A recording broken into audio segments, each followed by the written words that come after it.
Hello दोस्तों, my YouTube channel में आप सभी का स्वागत है। आज हम पॉलिटी का एक महत्वपूर्ण टॉपिक प्रेसिडेंट के बारे में पढ़ रहे थे। इसमें प्रेसिडेंट से संबंधित अनुच्छेद के बारे में पढ़ेंगे। ऐसे वीडियो पूरे यूट्यूब पे नहीं मिलेगा और इस वीडियो में बहुत मेहनत किया गया है। कृपया जो भी दोस्त इस वीडियो को देखेंगे लाइक एंड सब्सक्राइब जरूर कर देंगे। चलिए आइए देखते हैं इस वीडियो के माध्यम से।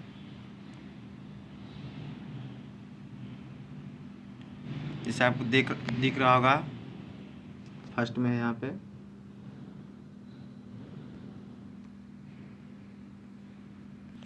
जैसे आप लोग को दिख रहा होगा कि राष्ट्रपति से संबंधित महत्वपूर्ण अनुच्छेद है। चलिए ये देखते हैं। अनुच्छेद 52 में भारत का एक राष्ट्रपति होगा, यानी कहे तो अनुच्छेद 52 में किसका उल्लेख है? भारत का एक राष्ट्रपति होगा। ठीक है। अनुच्छेद 52 के 2 कहे तो इसमें उल्लेख किया गया है कि भारत के राष्ट्रपति तीनों सेनाओं का, यानी तीनों सेना कहें तो थल सेना, वायुसेना, नौसेना का प्रधान सेनापति होता है। कौन होता है? राष्ट्रपति होता है। तीनों सेनाओं का मालिक कौन होता है? राष्ट्रपति होता है। अगला है अनुच्छेद 53, कहता है कि संघ की समस्त कार्यपालिका शक्ति किसमें निहित है? राष्ट्रपति में। किसमें निहित है? राष्ट्रपति में। नेक्स्ट, अनुच्छेद 54 कहता है कि राष्ट्रपति का निर्वाचन एक निर्वाचक मंडल द्वारा किया जाता है। कहें तो राष्ट्रपति का निर्वाचन जो होता है एक निर्वाचक मंडल द्वारा किया जाता है। नेक्स्ट, अगला है अनुच्छेद 55 कहता है कि राष्ट्रपति का निर्वाचन एक निर्वाचक मंडल द्वारा किया जाता है। 54 में कह रहा था कि निर्वाचक मंडल का सदस्य है और 55 में कहा जा रहा है कि राष्ट्रपति एक निर्वाचक मंडल द्वारा निर्वाचित किया जाता है। ठीक है। इसमें और है कि राष्ट्रपति के निर्वाचन मंडल में 2 सदन होते हैं। कौन कौन होते हैं? 2 सदन। एक होता है लोकसभा, एक होता है राज्यसभा,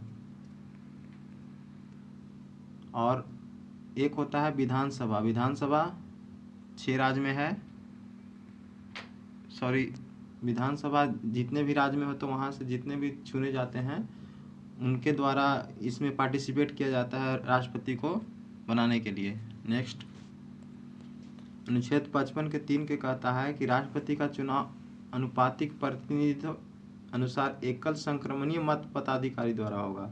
यानी कहे तो राष्ट्रपति का चुनाव जब भी होता है तो इसमें सभी कोई भाग नहीं लेता है। जो हम लोग प्रतिनिधि चुन के भेजते हैं वो वहाँ पे पार्टिसिपेट करता है, और हमारे विधानसभा में, राज्य में जो विधानसभा था उसमें जो एमएलए होता है वो सब जाकर पार्टिसिपेट करता है। और एकल संक्रमणीय यानी कहे तो हम लोग नहीं देते, यानी उसमें जो सम्मिलित होता है उन्हीं लोग इसका वोट देकर राष्ट्रपति को बनाते हैं। नेक्स्ट, अनुच्छेद 56 कहता है कि भारत के राष्ट्रपति का पदावधि का उल्लेख, यानी कहने का माने कि भारत का कार्यकाल, राष्ट्रपति का कार्यकाल कितना दिन का होगा। नेक्स्ट, अगला है अनुच्छेद 56 फर्स्ट के तहत भारत के राष्ट्रपति अपना त्याग पत्र किसको देते हैं? उपराष्ट्रपति को। किसको देते हैं? उपराष्ट्रपति को।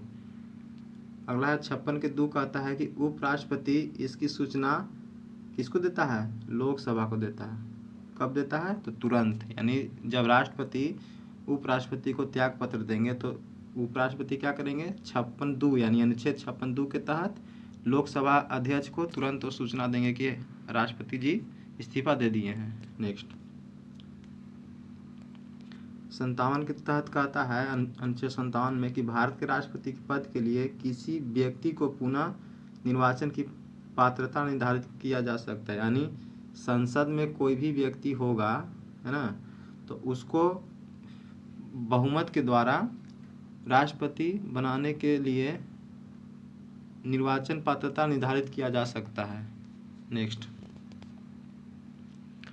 अनुच्छेद 58 कहता है कि भारत के राष्ट्रपति के पद के लिए निर्वाचन के अर्हताएं, यानी अर्हताएं कहते तो उसके शर्त है, भारत के राष्ट्रपति बनने के लिए क्या क्या उसके शर्त होना चाहिए।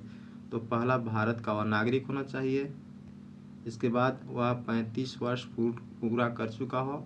अगर 34 साल 9 महीना 34 साल 11 महीना भी रहेगा फिर भी राष्ट्रपति नहीं बन सकता, उसको 35 साल पूरा होना चाहिए। अब इसमें 35 साल किसका किसका होता है, तो एक होता है राज्यपाल का और एक होता है उपराष्ट्रपति बनने के लिए 35 साल की आवश्यकता होती है। और जब प्रधानमंत्री बनना हो तो उसके लिए 25 वर्ष चाहिए और विधानसभा का जो भी सदस्य होता है उसके लिए भी 25 वर्ष चाहिए। फिर अगला है कि लोकसभा सदस्य निर्वाचन योग्य होता है, मानो वह लोकसभा के पद मानो लोकसभा में निर्वाचित होने के लिए वो अपना योग्यता रखता है, उसी को हम राष्ट्रपति बना सकते हैं, अन्यथा दूसरे को नहीं। नेक्स्ट, राष्ट्रपति के चुनाव के लिए शर्तें हैं। राष्ट्रपति के चुनाव जब लड़ते हैं तो क्या क्या उसके शर्त होना चाहिए, तो 50 गो प्रस्तावक और 50 गो अनुमोदक, कहे तो 50 गो विधायक से उसको परिचय होना चाहिए और 50 गो सांसद से उसको परिचय होना चाहिए। ठीक है, तो उसी को प्रस्तावक और अनुमोदक बोला जाता है। जमानत राशि, जैसे कि आप देखोगे कि पंचायत में होता है, मुखिया का चुनाव होता है, वार्ड का चुनाव होता है, तो उन सभी का चुनाव जब होता है तो उनको कुछ पैसा जमा किया जाता है जमानत राशि के रूप में। उन लोग को कितना दिया जाता है, तो 9,000 रुपया लगता है। लेकिन वही राष्ट्रपति को कह दिया जाए तो राष्ट्रपति का चुनाव लड़ने के लिए उसके जमानत राशि कितना होता है, तो 15,000 रुपया होता है। अगर 15,000 जो व्यक्ति नहीं जमा करेगा वो राष्ट्रपति का उम्मीदवार नहीं खड़ा हो सकता है। उसको और क्या शर्तें हैं, यदि उम्मीदवार कुल डाले गए मतों का, मानो जितना भी वोट, मान लीजिए कि 500 वोट डाला गया, तो उसका 6 मानो 1/6 मत अगर प्राप्त नहीं कर पाता है तो वो जो 15,000 दिया है ना उसको जमानत कर लिया जाता है, मानो उसको वापस नहीं दिया जाता है, उसको रख लिया जाता है। नेक्स्ट, अनुच्छेद 59 फर्स्ट के तहत कहता है कि राष्ट्रपति के पद की रिक्तता, यानी पद की रिक्तता कहने अगर कोई राष्ट्रपति का पद अगर खाली हो तो उसका कार्य कौन करता है, उपराष्ट्रपति करता है। तो उसी के बारे में कि अनुच्छेद 59 के फर्स्ट कहता है कि राष्ट्रपति के पद की रिक्तता खाली रहने के लिए। नेक्स्ट, अनुच्छेद 60 में है कि राष्ट्रपति के पद की शपथ। 61 में है, अनुच्छेद 56 फर्स्ट के ख के तहत कहता है कि राष्ट्रपति महाभियोग संविधान के अतिक्रमण के आधार पर चलाया जा सकता है, यानी कहे तो कि राष्ट्रपति पर भी महाभियोग चलाया जा सकता है और राष्ट्रपति को हटाना भी है फिर भी महाभियोग से ही हटाया जाता है।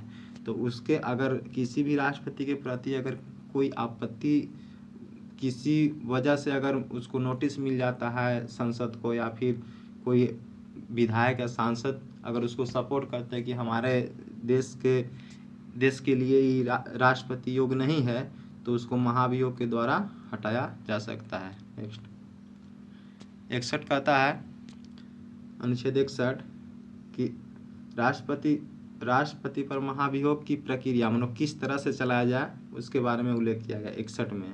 ठीक है, और हम लोग यहाँ 56 के फर्स्ट के ख में क्या देखे थे कि उसके ऊपर महाभियोग चलाने के लिए अतिक्रमण के आधार पर चलाया जाता है, मतलब कोई भी अगर ऐसा कांड कर दिया तो उसके अनुसार चलाया जाता है। ठीक है, नेक्स्ट, अनुच्छेद 61(2) के तहत कहता है कि राष्ट्रपति पर महाभियोग आरोप तब लगाया जा सकता है जब वह 14 दिन के अंदर, कितना दिन के अंदर, 14 दिन के अंदर हम किसी भी स्थिति में वो संसद को लिखित नहीं दे कि हमारा ये चीज़ दिक्कत है या कोई और इशू है, तो उसको हटाया जा सकता है और फिर महाभियोग चलाया जा सकता है। और फिर अगर कुल पक्ष का मानो कुल पक्ष का उसको जब संसद में लाया जाता है तो कुल पक्ष का अगर 1/4 सदस्य उसको हस्ताक्षर मानो सहमति नहीं देता है फिर भी उसके ऊपर महाभियोग लगाया जा सकता है। ठीक है, चलाया जा सकता है। और एक रीजन होता है कि कुल सदस्य मानो सांसद में जितने भी सदस्य हैं उसका 2/3 बहुमत अगर पारित कर दिया फिर भी उसको संसद महाभियोग द्वारा उसको हटा दिया जाता है। ठीक है, संसद राष्ट्रपति का महाभियोग कौन लगाता है, तो संसद ही लगाता है राष्ट्रपति पे। ठीक है, नेक्स्ट, अनुच्छेद 62(2) के तहत कहता है कि राष्ट्रपति के पद की रिक्तता रहने पर 6 महीने के अंदर मानो उसको चुनाव करा लिया जाता है, दूसरे राष्ट्रपति के प्रतिनिधि को चुन लिया जाता है। ऐसे भी हमारे भारत में अभी तक ऐसा कंडीशन नहीं आया है कि किसी भी राष्ट्रपति के पद खाली रह गया 6 महीना से ज़्यादा, ऐसे 6 महीना के अंदर भरवा लिया जाता है। ठीक है, नेक्स्ट 108 के अनुच्छेद 108 के तहत कहता है कि संसद की संयुक्त अधिवेशन कौन बुलाता है? राष्ट्रपति बुलाता है, लेकिन इसकी अध्यक्षता कौन करता है? लोकसभा अध्यक्ष। संसद की संयुक्त अधिवेशन कौन बुलाता है? राष्ट्रपति, लेकिन उसकी अध्यक्षता लोकसभा अध्यक्ष करता है। अनुच्छेद कितना के तहत? तो अनुच्छेद 118 के तहत इसकी अध्यक्षता करता है कौन? लोकसभा अध्यक्ष। नेक्स्ट अनुच्छेद 111 कहता है कि राष्ट्रपति का प्रावधान है कि किसी भी विधेयक पर स्वीकृति दे या रोक सकता है। मान लीजिए कि अगर कोई विधेयक लाया गया संसद में, वो किसी के लाभ योग नहीं है या फिर किसी के हित में नहीं है, तो राष्ट्रपति का एक हक है कि वह या तो उस पर साइन कर सकता है, स्वीकृति कहने का माने साइन करना होता है, या फिर उसको रोक सकता है। कभी कभी सुने होंगे कि पॉकेट वीटो का प्रयोग किया जाता है, तो इसी स्थिति में किया जाता है। नेक्स्ट अनुच्छेद 123 कहता है कि राष्ट्रपति को अध्यादेश जारी करने का शक्ति प्रदान है। अध्यादेश जारी करने का माने क्या होता है कि वह अपना बहुमत देता है, यानी अपने नियम से वो अपना एक अध्यादेश लाता है। कोई भी अगर बिल हो, मान लीजिए कि जैसे कि कुछ दिन पहले आया था नोटबंदी वाला, तो नोटबंदी वाला एक अध्यादेश से ही पारित किया गया था। 3 तलाक भी अध्यादेश से ही पारित किया गया। तो इसमें होता क्या है कि अगर संसद का सत्र नहीं चल रहा हो, तो इस स्थिति में राष्ट्रपति द्वारा अध्यादेश लाकर उस बिल को पारित किया जाता है, तो उसी को बोलते हैं अध्यादेश। ठीक है, नेक्स्ट अनुच्छेद 72 के तहत कहता है कि भारत के राष्ट्रपति को क्षमा दान करने की शक्ति प्रदान है। किसको? और कोई भी व्यक्ति अगर फांसी पर भी चढ़ल है, तो संवैधानिक रूप में एक भारत के उपराष्ट्रपति ही हैं जो कि उसे फांसी पर चढ़े हुए व्यक्ति को भी बचा सकते हैं। नेक्स्ट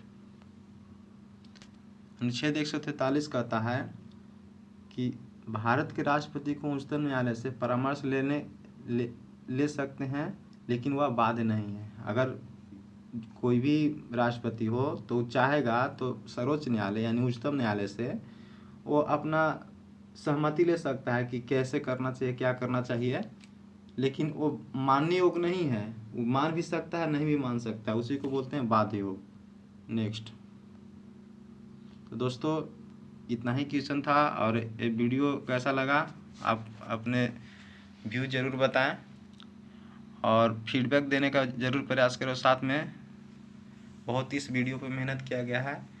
इस वीडियो को लाइक करें और चैनल को सब्सक्राइब जरूर करें। थैंक यू दोस्तों, मिलते हैं नेक्स्ट वीडियो में।